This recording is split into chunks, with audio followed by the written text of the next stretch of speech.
अस्सलाम वालेकुम कैफ़ी, कैसे हैं आप? वालेकुम अस्सलाम, अल्हम्दुलिल्लाह, आप कैसे हैं? खैरियत? बिल्कुल ठीक ठाक। यस, उन्होंने एक लफ्ज़ में जवाब नहीं दिया, 3 लाइन्स बोल रही हैं, सो दैट्स ग्रेट। तो कैफ़ी, आज आप मेरा स्ट्रेस थोड़ा कम करेंगे ना? आज आप ज़्यादा बात करेंगे। जी जी बिल्कुल। सबसे पहले तो शुक्रिया कि आपने मुझे बुलाया यहाँ पे, और अपनी कहानी के बारे में हम आर्टिस्ट कभी कभी चाहते हैं कि हमसे कोई पूछे कि कैसा रहा सफ़र, किस तरह आप यहाँ आए, अच्छा लगता है। तो इस तरह ये मुझे आपकी बड़ी बात अच्छी लगी कि आपने कहा कि कहानी सुनानी चाहिए, क्योंकि ज़्यादा तो लोग कहानी सुनाने से हिचकिचाते हैं। जी जी हाँ, ऐसा भी है, कुछ लोग हैं ऐसे। तो हम आर्टिस्ट हैं, हम बस बोलते रहते हैं, लिखते रहते हैं, जो देखते हैं, जो सुनते हैं, जो होता है उसको लिख लेते हैं, जो कह नहीं पाते उसको गा लेते हैं, ऐसा करते रहते हैं बस। अच्छा, मैं थोड़ा सा बलोची ट्राई करने लगी हूँ आपके साथ, मेरा मजाक मत उड़ाइएगा। अगर मैंने कोई बात नहीं, गलत ही बोला तो बोलिएगा, सही बोल रही हूँ। आप सीखें सब बलूची, क्योंकि मैं मोस्टली अभी जो कुछ नए मेरे और बलूची आने वाले हैं वो भी बहुत अच्छे हैं। अगर वर्ड टू वर्ड आप उनको समझेंगे तो बहुत अच्छा है। जैसा कना यारी का मीनिंग है वो बहुत कैची है, वो बहुत अच्छा है। अगर वो डायरेक्टली समझ आए तो ज़्यादा अच्छा लगेगा। वशत के, जी सही बोला मैंने? जी जी, खुश आमदेद। जी जी ठीक है जी। अच्छा, दूसरा तचतोरा। तो चितौरे तो चतोरे, हाउ आर यू, आप कैसे हैं? तो सही है, मैं उसी आसपास कहीं घूम रही हूँ। जी जी जी, ठीक है ना? अच्छा, मनी नोम राबिया अंत, सही बोला? जी जी, या सही गलत बोला? बिल्कुल बिल्कुल सही मनी बोला। नोम राबिया अंत, मनी नाम राबे, ऐसा हो। मनी नाम राबिया अंत, मेरा नाम राबिया है। मैंने कहा थोड़ा हम भी बलोची ट्राई करते हैं। थोड़ा तो चलता है, थोड़ा सा। आप पहली बार बोल रहे हैं, इसका कोई मसला नहीं। तो मैं बलोची गाने सुन रही थी तो मैं इंस्पायर हुई थी, मैंने कहा यार एक तो बलोची के लफ्ज़ तो आने चाहिए राबिया तुम्हें भी। सो आई थिंक सही हो गया, पास हो गई मैं। जी जी बिल्कुल। अच्छा, मुझे ये बताएं, कन्ना यारी या कहानी सुनो, कौन सा फेवरेट है आपका अपना? फेवरेट तो अभी तक मेरा अपना फेवरेट जो होने वाला है उस पे अभी मैं वो सुनाया ही नहीं आपने वो हमें लिखना भी। बाकी है। ओह, वो बाकी है। अभी तो मैं मज़ीद सीख रहा हूँ। बस मेरी हमेशा से यही दुआ है कि ये सीखने की मेरी चाहत ख़त्म कभी ना हो, बस मैं सीखता रहूँ। तो कहानी सुनो, उसके बारे में ये था कि जब मैंने ये कंपोज़ किया था, बहुत पुरानी बात है, गुनगुनाते हुए एक तर्ज बन गया, ये लाइन बन गया, फिर कुछ ये वो रिकॉर्ड भी कर लिया एक आध दफ़ा। फिर भी मुझे लगा कि मैंने अभी तक इंसाफ नहीं किया इस ट्रैक के साथ, म्यूज़िकली भी, लिरिकली भी। खैर, मैं तो एक आर्टिस्ट हूँ, सिंगर हूँ, लिखना एक अलग इल्म है ना, वो एक अलग चीज़ है। तो कोशिश किया मैंने दोबारा लिखने का, और अच्छा हो गया, लोगों ने सुन लिया, उनको पसंद आया। और इसी तरह मैंने भी थोड़ा सा नोटिस किया कि हाँ वाकई मैंने कुछ अच्छा लिखा है। That's so cute. मैंने भी नोटिस किया। जी, अक्सर यूँ होता है कि हम आर्टिस्ट अपने सॉन्ग नहीं सुनते ना, जो बनाते हैं वो ज़्यादा नहीं सुनते, क्योंकि हमें ऐसा लगता है कि अभी तक वो चीज़ नहीं है, वो काम अभी तक नहीं किया है, वो नहीं किया है, ये नहीं किया है, तो ये है। लेकिन जैसे ही माहौल बन जाता है तो सुन लेते हैं।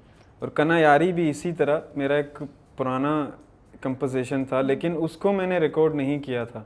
अच्छा। वो एक नया ख्याल था, मैंने रखा था यही इसीलिए कि भले ज़रा मैं संभलूँ, ख़ुद को संभालूँ, देखूँ कि इस पे क्या करना है। क्योंकि जिस तरह की ये बलूची शायरी है, हमारी शायरी जो बलूची शायरी है वो ज़रा डिफरेंट है। हम लियारी में रहने वाले बलूच थोड़ी अलग बलूची बोलते हैं, जैसे बलूचिस्तान में अलग बलूची है, प्योर बलूची है, हमारी बलूची ज़रा डिफरेंट है हर जगह। तो इसी वजह से मैं इसी ख्याल में था कि इसकी शायरी ज़रा नई शायरी है, तो नए जनरेशन के लिए है, तो मैं इसको रख लेता हूँ। तो इसी तरह इस जर्नी में वो मुझे काम आया। तो जब जुल्फ़ी की कॉल आई आपको, तो उस वक्त आपके जहन में था कि मैं यही गाना इस्तेमाल करूं, क्योंकि ये, या बाद में किस पॉइंट पे सोचा कि ये वाला गाना निकालता हूँ मैं अपनी कलेक्शन में से? ये इसके अलावा और 2-3 तैयार मेरे पास ट्रैक थे। जब जुल्फी भाई ने तो मुझे मैसेज किया, उस वक्त तो वो आलम कुछ अलग था मेरे लिए। क्या आलम था वो? मैं देख रहा था SMS आया है, hi I am Zulfi, I am a music producer, मैं आपको कॉल करना चाहता हूँ अगर आप फ्री हैं तो। मैंने कहा जुल्फी भाई को तो मैं सुनता हूँ, सुन रहा हूँ एक अरसे से, ये वो जुल्फी भाई प्रोड्यूसर, ये आप तो ऐसे वही उठ के है। बैठ गए होंगे ना, हाँ, लेटे मैं लेटे। रात का वक्त हाँ। था, मैंने पहले भी वो BTS में बताया था ना कि एक दोस्त मेरे साथ था, वो भी सो रहा था, तो मैंने बहुत एक्साइटेड था कि उसको जगाऊं, ये मैसेज आया, मैंने बस रुक जाता हूँ। फिर मैंने मैसेज उनको किया, जी आप कॉल करें, फिर उन्होंने कॉल किया, मैंने उनकी आवाज़ सुनी, मैं पहचान गया, मैं बहुत एक्साइटेड था। बोला ये वो आपको सुना है, आप अच्छा काम कर रहे हो, ये बहुत अप्रिशिएट किया। और उनसे बात करके ऐसा नहीं मुझे महसूस हुआ कि मैं पहली दफ़ा उनसे बात कर रहा हूँ। बस उन्होंने कहा आपको ये मैं ये है सीज़न 14 के लिए आपको मैंने चुना है, बस आपके पास क्या है आप मुझे सुनाओ, मैं बहुत एक्साइटेड हूँ। मैंने फ़ौरन उसी वक्त उनको जो था मैंने भेज दिया। उसी वक्त भेज दिया आपने? हाँ उसी वक्त, बहुत एक्साइटेड था। वो रात तो आप सोए नहीं होंगे? हाँ मैं बहुत, फिर एक तो किसी को बताने की इजाज़त भी नहीं थी ना, कि बताना नहीं था। उन्होंने ऐसे मुझे बताया कि मुझे मतलब इस तरह पहले पता था ना, हमारे दोस्त हैं इल्यूजी के भाई जैसे, उन्होंने भी कोक स्टूडियो में काम किया है, वो आर्टिस्ट हैं, वो भी मेरे साथ होते हैं, तो उनसे अक्सर गपशप होती थी, तो वो मुझे बताते थे कि किसी को बताना नहीं है, सीक्रेट रखना है, जैसा है मतलब लॉयल रहना है ना, सीधी सी बात है। हाँ। तो मुझे अंदाज़ा था कि नहीं ये फ़िलहाल बताना किसी को नहीं, और किसी को भी मैंने नहीं बताया। कितना मुश्किल टाइम होगा, दिल हाँ, चाह रहा होगा। किसी को भी नहीं बताया, और मेरा इरादा यही था कि मेरे सारे जो दोस्त जो ख़ास मेरे दोस्त हैं जिन्होंने उस वक्त मेरा साथ दिया जब मैं कुछ भी नहीं था, अब वो मुझे देखेंगे तो उनको कितनी खुशी होगी, और उनकी खुशी से मैं कितना खुश हो जाऊंगा। ये मेरे लिए बड़ी बात है। इस चीज़ का मैंने कैसे इंतज़ार किया ये मैं नहीं बता सकता। तो कितने महीने लगे आपको उस टाइम से लेके गाना रिलीज होने तक? तकरीबन सफ़र कितना महीनों का सफ़र था? 7 से 8 महीने तक का सफ़र था, वाओ। और बहुत मैं घर पे भी किसी को भी नहीं बताया, जो मेरे मतलब करीबी वो हैं जो काम पे मेरे साथ होते हैं, जो उनके साथ मैं आया जाया करता था, उनको मैं बताया था कि भाई ऐसा सीन है, यहाँ जाना है, बताना किसी को नहीं। उनको भी मैं हर बार यही बताना नहीं किसी को, किसी को बताना नहीं। तो आप कितने 3 गाने लेके गए थे जुल्फी के पास?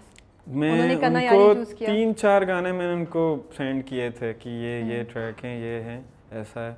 तो कना यारी भी उस वक्त था, वो भी मैंने सेंड किया, वो उन्होंने सुना कि ये आपने खुद, मैंने कहा मैंने खुद लिखा है। बोला मैं सुन रहा हूँ इसको, मुझे कुछ टाइम दो। मैंने कहा जी।